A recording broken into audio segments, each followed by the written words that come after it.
selamat datang di channel Suara Hati Sang Istri. Reaction berita kali ini mengikuti film dokumenternya Pesta Babi yang ada di Papua, yaitu Mama Yasinta. Di mana Mama Yasinta ini tuh lagi ramai diperbincangkan, kayak beda di mana waktu Mama Yasinta datang ke Jakarta menyuarakan suaranya keberatan atas lahan Papua yang sampai 2,5 juta hektar itu dibabat habis oleh 2.000 alat berat.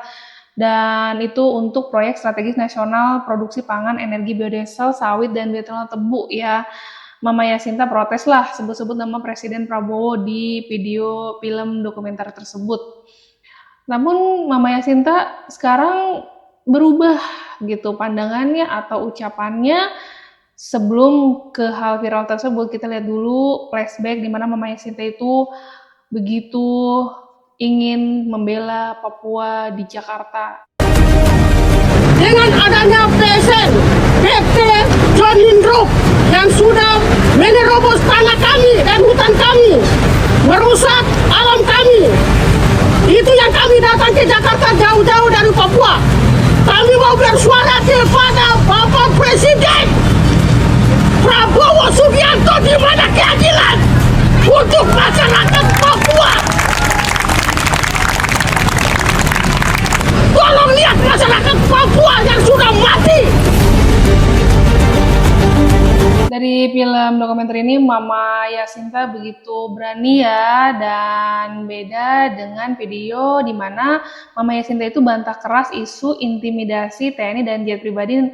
Mama Yasinta di sini bersuara tidak ada provokasi gitu, bahwa dia hanya tidak menerima dibuat film tersebut sehingga Mama Yasinta dikenal luas gitu. Tapi sekarang sudah terlanjur viral nih Mama Yasinta Papua ini. Kita lihat dulu seperti apa penjelasan dari Mama Yasinta ya. Itu tidak benar, Nak. Itu tidak benar. Tidak benar. Saya naik pesawat biasa dengan penumpang. Saya tidak naik kapal ke Merauke atau ke Bopemdigo dengan pesawat helikopternya Haji Isam. Itu tidak ada, itu omong kosong. Itu namanya provokator. Saya punya kaki kotor ini, kaki abu-abu ini tidak pernah injak di Haji Isam punya pesawat helikopter. Dan saya belum pernah ketemu dengan Haji Isam. Tidak ada. Saya sendiri yang datang. Tidak ada orang yang ajak saya. TNI tidak jemput saya. Tidak ada intimidasi. Kenapa kalian yang repot dengan saya? Saya datang ke Jakarta karena harga diri saya. Selama mereka putar film Pesta Babi, saya punya muka, saya punya wajah, tampil terus di depan dengan poster-poster yang mereka sudah taruh. Jati diri saya, harga diri saya, martabat saya. Jangan kaitkan permasalahan saya, perasaan saya dengan PSN. Itu terlepas dari PSN. Ini harga diri saya yang saya datang ini ke Jakarta. Yang sekarang kalian ada komentar-komentar di masalah PSN lah segala macam. Saya tidak ada urusan dengan PSN. Jangan kaitkan masalah PSN dengan saya punya harga diri. Film Pesta Babi ini sudah putar, sudah ulang-ulang di mana-mana. Dan tanpa ketahuan saya, tanpa izin dari saya. Apa saya boneka kan? Wajah saya tampil terus di mana-mana. Saya malu kenapa bisa hadirkan saya punya wajah di mana-mana. Apa keluarga kamu terima kah? Kalian tidak tahu perasaan saya. Itu Terjadi salah paham ya, maksud Mama Yasinta ini kayaknya tidak hanya ingin diekspos lebih jauh, lebih viral, di mana dia ingin membela Papua dengan lahan yang begitu luas, harus dibabat habis hutannya demi kepentingan tertentu. Sementara apakah ada jaminan untuk warga Papua khusus dari suku-suku yang tadi lahan di Papua Selatan tersebut ya. Tapi di sini juga ada momen di mana Mama Yasinta itu orasi usai nonton Pesta Babi tersebut. apapun yang terjadi di depan kita harus lawan. Saya dari 2024 sampai 2026, saya masih bertahan untuk perjuangan tanah kami. Dan saya bersyukur dan berterima kasih untuk teman-teman wartawan dan kuasa hukum teman-teman juri yang dampingi kami selama ini. Kami tidak bisa balas apapun, nanti Tuhan yang membalas semuanya ini. Kita harus melawan seperti saya. Karena apa? Kami yang lahirkan. Kami yang lahirkan di atas tanah ini. Lahirkan segala-galanya yang ada di dunia ini. Harus kuat. Apapun yang terjadi di depan kita, kita harus lawan. Saya dari 2024 sampai 2026, saya masih bertahan untuk perjuangan tanah kami sepak bola.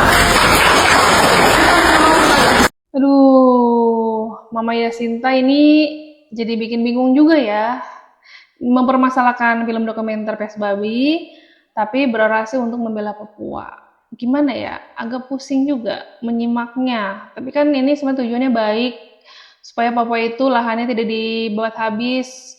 Sementara kan hutan juga penting untuk generasi berikutnya. Jangan sampai karena keuntungan bisnis semata atau memang itu apakah menguntungkan juga untuk warga Papua Selatan yang dampaknya kena, mereka yang punya lahan itu tidak bisa lagi mencari nafkah, warisan bertani yang cara sebelumnya warga Papua beda dengan di luar Papua seperti Jawa, cara bertaninya beda. Itu mungkin perlu diedukasi lebih, adaptasinya seperti apa.